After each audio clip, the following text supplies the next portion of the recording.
ስራ በእቅድ ከተከወነ ራዕይና ዓላማን ለማሳካት ቀላል መሳሪያ በመሆን ያገለግላል። ማንኛውም የሥራ ዘርፍ በእቅድ ተመስርቶ ከተሰራ የተፈለገው ውጤት መምጣቱ አይቀሬ ነው።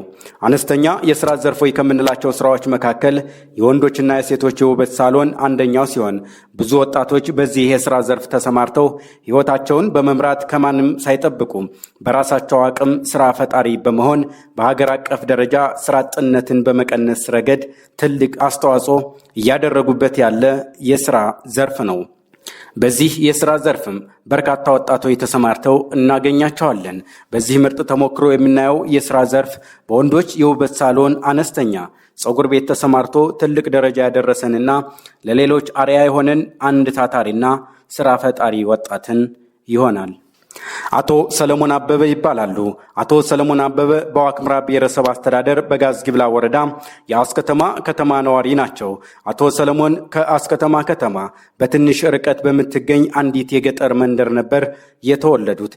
ስሜ በመጀመሪያ ሰለሞን አበበ ይባላለሁ። የምኖረው በጋዝጊብላ ወረዳ እዚሁ አስከተማ ከተማ ነው።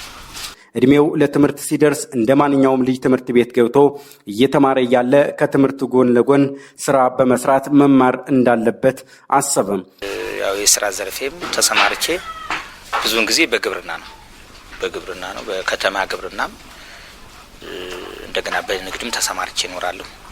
በመጀመሪያ ለመስራት ያሰብኩትን ሐሳብ በተግባር መጀመር ስላለብኝ ዓላማዬን ለማሳካት በእቅድ መመራት እንዳለብኝ ውስጤን አሳመንኩት የሚለው ወጣት ሰለሞን የቤተሰቦቹ አቅም አናሳ በመሆኑ ከሌላ ሳይጠብቅ ሰርቶ መማር እንዳለበት እቅዱን ያቀደበትን አግባብ ያስረዳናል። ወጣቱ ሰለሞን በወቅቱ ስራውን ሲጀምር ከቤተሰቦቹ በተቀበለው 3500 ብር ብቻ ነበር። ከቤተሰቦቹ ባገኛት አነስተኛ ብርም ፀጉር ማስተካከል ስራን መጀመሩ አሁን ያለበት የስኬት መነሻም ሆኖታል። እዚህ በመጀመሪያ ስራውን ሲጀምር እኔ ከመጀመሪያ በፊት ፀጉር ቤት ነበር የምሰራው፣ የወንዶች ፀጉር ቤት። አንደኛ ከትምህርት ነው። ትምህርት ስትማር መቼም አስቸጋሪ ነው። እድሜህም ትንሽ ለአቅመ አዳም እየደረሰ ሲመጣ ምንም ትምህርት ላይ ብትሆን ትንሽ የኛ ያርሶ አደር ልጅ መሆን አስቸጋሪ ነው እና ምን ልስራ ብዬ ሳስብ እስኪ ጎን በጎን ስራ እየሰራሁ ልማር ብዬ አሰብኩ። ስራ ያሰብኩት ስራ ደግሞ ፀጉር ቤት ነበር። ፀጉር ቤት ነበርና ፀጉር ቤት ጀመርኩ ከትምህርት ጎን በጎን። ከመነሻው በ3500 ብር የተጀመረው አነስተኛ የሥራ ዘርፍ አሁን ላይ ጥሩ ውጤትን አጎናጽፎታል። ማለት በወቅቱ አሁን እኔ ፀጉር ቤት ስሰራ ተማሪ ነህ። ተማሪ ስትሆን ደግሞ ገንዘብ ያን ያህል አይኖርም። 3500 ብር አካባቢ ነው የሞከርኩት አስታውሳለሁ። ያቺን እቃ 3500 ብር ገዝቼ ስሞክር ማገኛትን ገንዘብ ተጨማሪ እቃዎችን እገዛለሁ። ማገኛትን የመጀመሪያ ስራ የነበረው ያን ስራ ማስፋፋት ነበር። ለ10 ዓመታት የፀጉር ስራን ሲሰራ የተሻለ መኖሪያ ቤት በመስራት ቤተሰብ መስርቷል። ለ7 ወጣቶችም የስራ እድልም ፈጥሯል። በነገራችን ላይ ፀጉር ቤት እንኳን ስራ ወደ 7 ልጆች ራስ አስችያለሁ። ማለት ያው አንተ ሰውን የምትረዳው ራስ በቻልከው ነው፣ በሚችለው ወይም ደግሞ አቅም በሚፈቅደው ነው። እና ከነዛ ውስጥ አሁን እዚህ ከተማ ውስጥ ካሉት ወደ 3-4 የኔ ልጆች የነበሩ ናቸው። የተሻለው አሁን በፀጉር ቤት ስራ የሚተዳደሩ ማለት ነው እኔ ጋር የነበሩ ናቸው። ከዛ በኋላ ምንድነው ያደረኩት? እኔ በማገኘው ገንዘብ ያን ስራ ነበር ማስፋፋው ፀጉር ቤት። ከዛ በኋላ 2 ቋሚ ሰራተኛና 3ኛ እኔ አድርጌ ተከራየው። እዛ በኋላ ፎቅ ላይ ወጣና ፎቅ ላይ ተከራይተን ስንሰራ ወደ 4 ወንበር አድርገን ወደ 4 ሆነን መስራት ጀመር። መብራት ሲጠፋ በጀኔሬተር፣ መብራት ሲኖር በመብራት እያልን ከዛ በኋላ ይሄኛውን መኖሪያ ቤት ፀጉር ቤት እየሰራው መኖሪያ ቤት ብቻ ነው መስራት የቻልኩት። በአቶ ሰለሞን አማካይነት የሥራ ዘርፍ ተፈጥሮለት ሲሰራ የነበረ እና አሁን ላይ ራሱን ችሎ ፀጉር ቤት የከፈተው ወጣት ሞላ መኮንን የራሱንና የሰለሞንን የስኬት ጉዞ ምስክርነት ሲናገር እንዲህ በማለት ይገልጻል። ሞላ መኮንን እባላለሁ። ሰለሞን ጋር ወደ 2 ዓመት አካባቢ ቆይቻለሁ። ከዛም አልፎ ደግሞ ወደ ራሴ ስመለስ 3-4 ዓመት እየሆነ ስራ አጥ ነበርኩ። ከስራ አጥ ብሎ ሙያ ስለምዶ ሙያዬንም አዳብሬ ራሴንም ችዬ ስራ እንዲሞክር አድርጎኛል። ጥሩ ሰው ነው። ከእኔም አልፎ ደግሞ ሌሎችም እንደዚህ አሰልጥኖ ስራ ያዙም አሉ እና አሪፍ ነው። ጥሩ አሁን ሙያዬንም አሻሽያለሁ። የራሴን ስራ እየሰራሁ ነው። ከዛም በፊት ስራ አጥ ነው የነበርኩት። ምንም ስራ አልነበረኝም። አሁን ግን ወደ ራሴ ስራ ተመለስኩ በኋላ አሪፍ ስራ እየሰራው ነው። ያው ተሻለ ባይባል ኑሮ ከበድ ቢልም ድሮ ተወሰነ አሪፍ ኑሮ ነው። ከሱ በጣም ብዙ ነገር የወሰድኩት አለ። በጣም ብዙ ነገር የወሰድኩት አለ። አንደኛው ሰው ስራ መስራት ከቻለ እንደሚቀየር ለውጥ እንደሚያመጣ ነው። ከዛም አልፎ ደግሞ እሱ ደግሞ አሁን ያለበትን ደረጃ ሳስብ እኔም ነገ እንደሱ እሱ ደረጃ ለመድረስ የተሻለ ተስፋ እንዲኖረኝ አድርጎኛል። ወደፊቱ ያው እንደ ባልኩ መሰረት እሱ አሁን ያለበትን እንትን ደረጃ ላይ የተወሰነ እንቅስቃሴ ስላለው እንደሱም ከሱም አልፎ እንደው ከሱ የተሻለም ቢሆን አሁን ካለበት የተሻለ ኑሮ እንዲኖረኝ ነው የምፈልገው። አቶ ሰለሞን የነበረውን የስራ ዘርፍ ቀይሮ በግብርና የስራ ዘርፍ በመሰማራት በ2013 ዓ.ም አንዲት የፈረንጅ ላም በ30 ሺህ ብር በመግዛት በወተት ላሞች የስራ ዘርፍ ተሰማርቶ ለአካባቢው ማህበረሰብ የወተት አቅርቦት በማቅረብ በፊት ሲያገኝ ከነበረው የተሻለ ገንዘብ እያገኘ ኑሮውን በመምራት በአንዲት የወተት ላም ጀምሮ አሁን ላይ 7 የወተት ላሞች ሲኖሩት ከ7ቱ 4ቱ ላሞች የወተት ምርት በአሁኑ ሰዓት እየሰጡም ይገኛሉ። ግን 10 ዓመት ጸጉር ቤት ሲሰራ ኑሮ ይመሰረታል። ያው ልጆች ይወለዳሉ፣ የስራ ዘርፍም ይጨመራል እና ጸጉር ቤት እንዳለው ጎን በጎን ምንድነው የጀመሩት 2013 እዚህ የሰሜን ጦርነት ከመጀመሩ አካባቢ ከጸጉር ቤቱ ውጭ ሌላ ስራ መፍጠር አለብኝ ብዬ ሳስብ ያው ሰው ያቅምህን ስለሆነ የምታስበው አጋጣሚ ከዛ በፊት መኖሪያ ቤት ምናምን ሰርቼ ነበረ እና አጋጣሚ ከጎኔም ትርፍ ቦታ ስለነበረ ይህን ቦታ እስኪ ልግዛና የወተት ስራ ልጀምርበት ብዬ አሰብኩ። ቀደም ብዬ ያቅም ጉዳይ ነው እንጂ ካሰብኩት ቆይቻለሁ። አንዲት የአሜሪካ ጊደር ገዛው። በወቅቱ ጀመርኩ።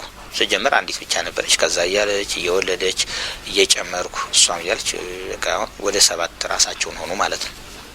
ላሞቹ ወደ 7 ራሳቸውን ሆኑ። ከዛ በኋላ አሁን ቢያንስ ለምርት እንኳን የሚሰጡ 4 ላሞች አሉ ምርት የሚሰጡ። መጀመሪያ ስገዛት 30 ሺህ ብር ነው። 30 ሺህ ብር በእኛ በዛን ሰዓት 30 ሺህ ብር ብዙ ብር ነው በእኔ ማለት ነው። እንደውም ሰዎች እንደ አብዳህን እንደ በሬ 15 ሺህ ብር እየተሸጠ እንዴት 30 ሺህ ብር አንተ ምናምን ያው ግንዛቤውም ስለሌለን ነው። ግን እኛ ግን ያው ከተማም ትንሽ አይቼ ስለነበር ስለማቅ ብዙ አልተናገርኩምና በ30 ሺህ ብር ነው የገዛው። በቀን ከአንዲት ላም ብቻ ከ18 እስከ 20 ሊትር ወተት ማግኘት ሲችል ከተማው ላይ አነስተኛ ቁርስ ቤት በመክፈት በቀን ከ20 እስከ 22 ሊትር ወተት ለገበያ እያቀረበም ይገኛል።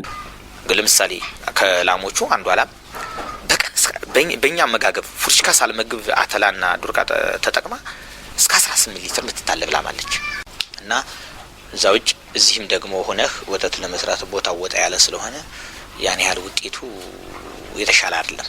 ስለዚህ አማራጭ ምንድነው ያደረኩት እኔ እዚህ ያለውን ወተት ቤት ከፍቼ ከተማ ውስጥ ቦታ ተከራይቼ ወተት ቤት ከፍቼ ፈቃድ አውጥቼ ማለት ነው ቀጥታ ቁርስ ቤት ነው የጀመሩት። የወተት ቤት ማለት ነው። የሚፈልግ ሰው በሊትር ይወስዳል፣ የሚፈልግ ሰው እርጎ ይጠጣል፣ የሚፈልግ ሰው የፈላ ወተት ይጠጣል። እንደ ቁርስ ቤት አድርገን ማለት ነው። ከዛ ጀምር ስራውም የተሻለ ተወዳጅ ሆነ። ያው እኔ የራሴ አቅርቦት ችግር ከፉርሽካ መወደድ ጋር ተያይዞ ከቦታ ጥበቃ ጋር ተያይዞ ከመኖ መወደድ ጋር ተያይዞ ያን ያህል ለከብቶቹ የሚያስፈልገውን እንክብካቤ እናንተን ካለመስጠት የምርት ማነስ ካልሆነ በምንም ምክንያት የኛ ወተት ኑሮ ኪሳራም ገጥሞና ያውቃል። ለምሳሌ 1 ሰዓት ከተጀመረ 3 ሰዓት ያልቃል እና በእንደዛ መልኩ አድርገን እየሰራን ያለነው ያም ስንሰራም እዚህም ቢያንስ ያው ስራው ምንም ስራ ብትፈጥር በቤተሰባዊ ስራ ነው ቢሰራው። እንደዚህ አይነት ስራ ትንሽ አስቸጋሪም ስለሆነ ማለት ነው በራስ ውስጥ አድርገ ስለሆነ ያው ቋሚ ባይባል አሁን ቢያንስ እኛ ወደ 5 ሆነን ነው የምንሰራው የዚህን ስራ ማለት ነው። የወተቱን ስራ ከራሴ ጀምሮ 5 ቋሚ ሰራተኛ ሆነን ነው የምንሰራው። ባለቤት ያለች አሉ ተማሪ ወንድሜ ልጅ አለ። ባለቤት እህቶች 2 አሉ እና በእንደዛ መልኩ ነው ወደ 5 ሆነን ነው የምንሰራው ስራው። ይኸው ከፍተኛ እናቀርባለን ወተት ቤት ላይ 22 ሊትር አነሰ ሲባል 18 በቀን ማለት ነው። ወጣቱ ሰለሞን የባንክ ተቀማጭ ብር ባይኖረውም በካፒታል ደረጃ የመኖሪያ ቤቱን ሳይጨምር ላሞቹ ብቻ ከ1 ሚሊዮን ብር በላይ ካፒታል ይዘዋልም ይላል።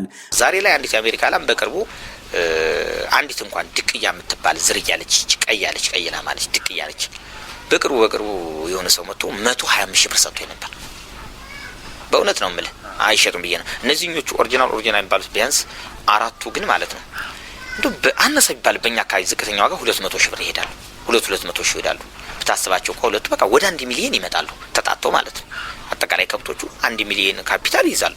ምን ማጋነን የሌለው ማለት ነው።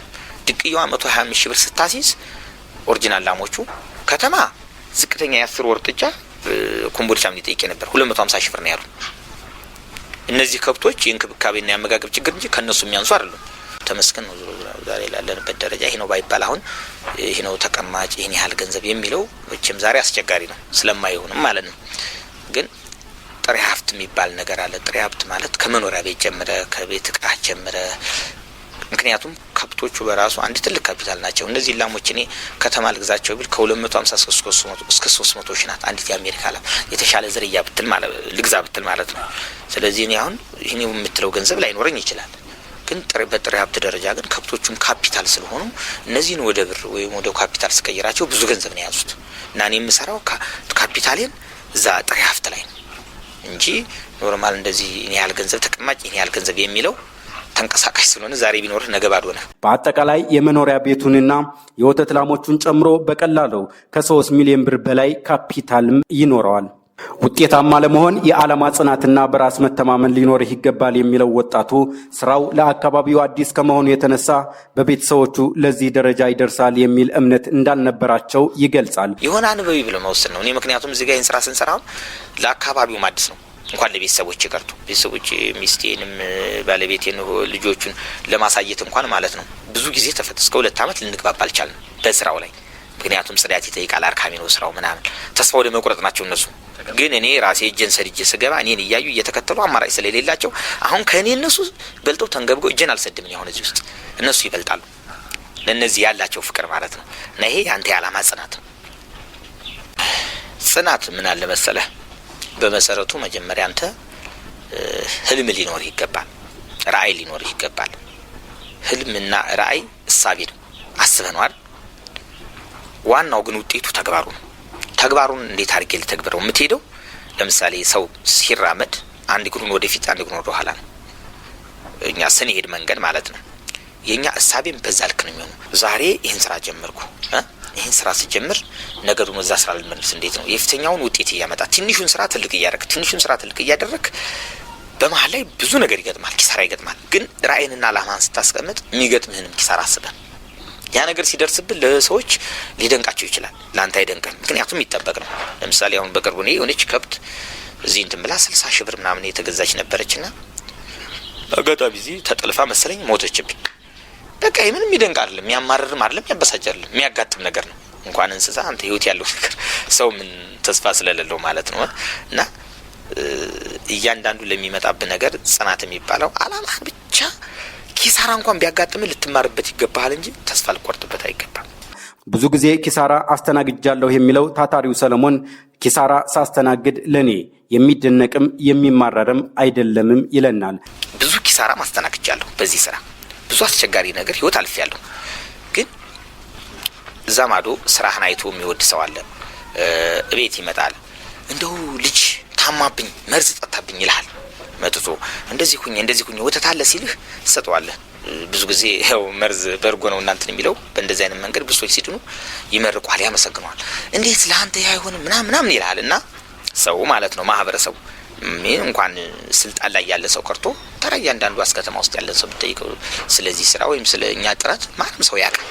ግን ወደ እውነታውና ወደ እንትኑ ቦታ ግን ስትሄድ አሁን እዛ ምን ሄደውኛ የመጨረሻ ኢንቨስትመንት የሚባል ተቋም ላይ ነው መዘጋጃ ምልት ተቋሙ ራሱ ለመተቸት ነው የተቀመጠው። አንተ ስራ ልትበረታታ ይቅርና ልክ አለ አይደል እንድትሸማቀቅ ነው። መበረታታት የሚባል ነገር እኔ በተለይ መዘጋጃ የሚባል ተቋም ወደ 3-4 ኃላፊ ተቀይሯል። በጣም ሞክሬያለሁ፣ ግን ያሸማቀቁሃል። የሆነ እኮ ቆሻሻ ወንዝ የሚደፋብንን እንደውም ይህ ቦታ እንደዚህ ከብቶቹ ባይለሙበት የሚደፋብን ከዚህ ከቤቱ ኋላ ነበር የሚቆለለውና በጣም ከፍተኛ ማሸማቀቅን አስተናግጃለሁ። ከመሸማቀቅ ብዛትም ብዙ ጊዜ አልጠይቅም። ምክንያቱም የሚመልሱልኝ መልስ እንደ ተራ ግለሰባዊ ስድብ ሁሉ ገጥሞኛል። ስለማያስፈልግ ነው እንጂ ግለሰብ መጥቀስ ይቻላል፣ ግን አስፈላጊ አይሆንም። እና እዛ ቦታ ላይ ስልጣን ላይ ያለን ብሎ በከተማ ልማት ደረጃ የተቀመጠ ስልጣን ላይ የተቀመጠ ሰው ራሱ አንተ እኮ ወንበዴ ሌባ ነህ ብሎ ይተቻል።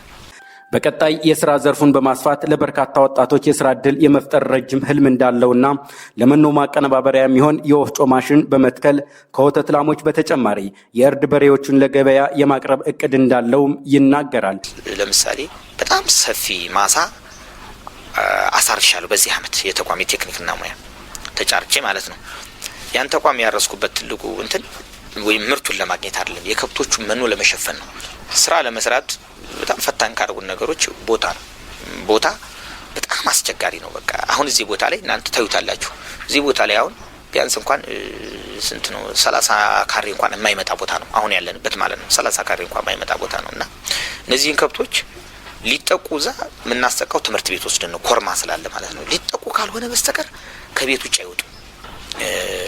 በአጠቃላይ ለውጤት አላበቃን ያለው አንዱ ትልቁ ችግር የቦታ ጥበት ችግር ነው።